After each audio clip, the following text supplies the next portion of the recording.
Game 1 ng NBA Finals at biggest upset agad ang ginawa ng New York Knicks mga idol laban sa fan favorite na San Antonio Spurs. Kinuha ng Knicks ang home court advantage ng Spurs sa final score na 105-95. At ang mas masakit para sa San Antonio, hindi lang basta-basta sila natalo, nanakaw rin agad ng Knicks ang home court advantage ng Spurs mga idol. Paano nga ba nangyari ito? Paano natalo ang kupunang pinangungunahan ni Victor Wembanyama at sino-sino ang mga nag-step up para sa New York Knicks para makuha ang malaking panalo sa Game 1? Well, tara mga idol, himayin natin na naging bakbakan sa Game 1. Well, syempre ang unang alas ng New York Knicks ay ang kanilang floor general na si Jalen Brunson. Tumapos si Jalen Brunson na may game high na 30 points sa loob ng mahigit 37 minutes na paglalaro. Kung titignan natin ang shooting splits niya mga idol, tumira siya ng 12 out of 31 mula sa field at 2 out of 9 lamang sa 3-point territory. Kahit na medyo hindi naging efficient ang shooting percentage niya mga idol, ang pagiging agresibo niya ang nagdikta ng tempo ng buong laro. Bukod sa kanyang 30 points, meron din siyang 3 rebounds at 2 assists at nag-commit lamang ng 3 turnovers sa kabila ng napakataas na usage rate niya. Siya ang pinakamalit sa loob ng court mga idol, pero tila pinahirapan talaga ng gusto ni Brunson ng Spurs lalo na sa kanyang opensa. Nakakalusot sa paint, easy points pagdating sa perimeter, nagpapahinto siya ng momentum at the same time nagbibigay din siya ng momentum sa Knicks.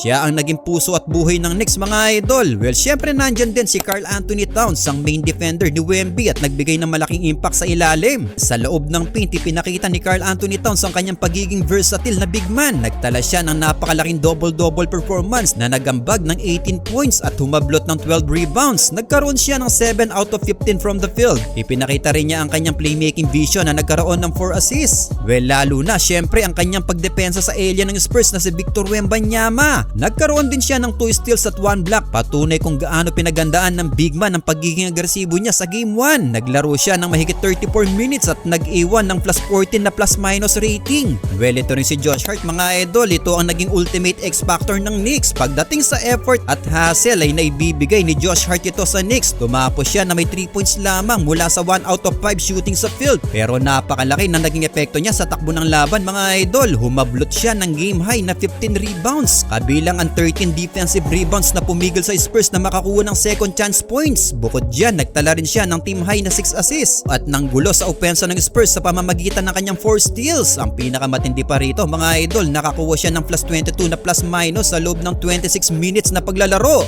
Well, nandyan rin si Mikal Bridges at OG Anunoby. Ang dalawang pambatong wing defenders ng Knicks ay nagbigay ng sapat na opensa at napakahigpit na depensa sa perimeter. Si OG Anunoby ay naglaro ng 31 minutes at nagambag ng 17 points na sinamahan ng napaka-efficient na 3 out of 6 shooting mula sa 3-point territory. Sa kabilang banda naman, si Mikal Bridges mga idol ay may ambag ding 9 points, 3 rebounds at 3 assists sa loob ng 28 minutes. Shooting 3 out of 6 sa field at nagdagdag ng 2 steals at 1 block na nagpahirap sa buhay na Stephon Castle at Devin Vassell. Nakapagtala si Bridges ng plus 11 na plus minus. Well, hindi mananalo ang New York Knicks mga idol kung wala ang mahalagang contribution ng kanilang bench players na mas malalim kumpara sa second unit ng Spurs. Si Landry Shamet naglaro siya ng halos pang starter na minuto, 33 minutes at nagbigay ng 13 crucial points. Tumira siya ng 5 out of 9 sa field at kumonekta ng 3 out of 6 beyond the arc na nagbigay ng napakagandang court spacing para sa Knicks. Mas nakita natin ang depth ng bench points ng Knicks mga idol sa Game 1 na ito. Well, syempre nandyan din si Mitchell Robinson na nagpahirap din kay Wemby. Nagbigay din siya ng kalidad na minuto sa ilalim na humablot ng 6 rebounds. Ngayon naman dako tayo sa kabilang kupunan ng San Antonio Spurs na kung saan nag-struggle talaga sila sa shooting. Well, ang buong kupunan ng Spurs ay tumira lamang ng 36% sa field, kung saan 32 lamang ang pumasok mula sa kanilang 89 total shot attempts mga idol.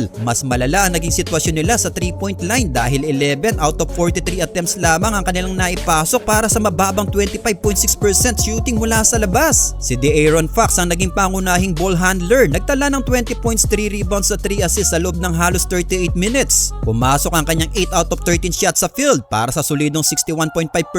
Yun nga lang mga idol, nagmintis siya sa lahat ng kanyang 4 na 3-point attempts. Ang pinakamalaking issue ni Fox ay ang kanyang naging pag-iingat sa bola dahil nag-commit siya ng 5 turnovers at nadamay pa sa foul trouble matapos makakuha ng 5 personal fouls. Si Stephon Castle naman mga idol ay nakapagambag ng 17 points, 5 rebounds at 4 assists sa kanyang 34 minutes. Bagamat nakapukol siya ng 7 out of 16 sa field, nahirapan din siya sa 3-point line na kung saan isa lamang ang pumasok sa kanyang 5 tiran at meron din siyang 3 turnovers. Si Dylan Harper ay nagbigay ng magandang spark of the bench mga idol para sa Spurs na kung saan umiscore siya ng 16 points sa tumablot ng 8 rebounds sa loob ng 27 minutes. Si Julian Champagnie naman ay nagtala ng solidong double-double na may 16 points and 10 rebounds. Siya lamang ang nagbigay ng consistent floor spacing para sa Spurs. Matapos ipasok ang kanyang 5 sa kanyang 3-point attempts, si Devin Vassell naman ay nahihirapang hanapin ng kanyang rating mga idol. Tumapos lamang siya ng 9 points at 9 rebounds matapos mag-struggle sa 4 out of 11 field goal shooting at 1 out of 6 mula sa 3-point line. At heto pa ang naging malaking problema ng Spurs mga idol, walang tulong mula sa ibang bench players. Bukod kay Harper, literal na nawala sa laro ang iba pang bench players ng Spurs na nagdulot ng labis na pagod sa kanilang starters. Si Keldon Johnson ay nagtala lamang ng 3 points sa 8 minutes na paglalaro. Si Luke Cornett 10 minutes mga idol. Si Harrison Barnes 12 minutes ay parehong bokya o umiscore ng 0 points. Si Carter Bryant may 1 point lamang sa kanyang 4 minutes sa court. Hindi sapat ang ganitong klaseng bench production upang tapatan ng lalim ng roster ng Knicks. At ang isa sa pinaka naging problema ng Spurs mga idol, ang dilema ni Victor Wembanyama. Pagdating kay Wemby, marami ang umaasa na siya ang magdodominate sa seryeng ito bilang prangkisa ng San Antonio. Pero naging malaking problema ang kanyang execution sa opensa sa game 1 na ito mga idol. Sa unang tingin sa summary ng box score, mukhang napakaganda ng statline ni Wemby, 26 points at 12 rebounds kasama ang 2 assists, 1 steal at 3 blocks sa loob ng halos 38 minutes. Pero kung susuriin nating mabuti ang gamebook, makikita natin kung bakit naging pasakit ang kanyang inilaro sa kabuong sistema ng Spurs. Napakababang shooting efficiency. Pinilit ni Wembanyama ang napakaraming tira at talatang nahihirapan siya sa pisikal na depensa na ibinigay nila Karl Anthony Towns at Mitchell Robinson. Tumira siya ng napakaraming 21 attempts mula sa field. Ngunit 6 lamang ang pumasok dito mga idol na nagresulta sa napakababang 28.5% field goal shooting. Sa 3-point area, masama rin ang kanya naging porsyento mga idol matapos tumira ng 2 out of 9 sa 3-point line na may 22.2%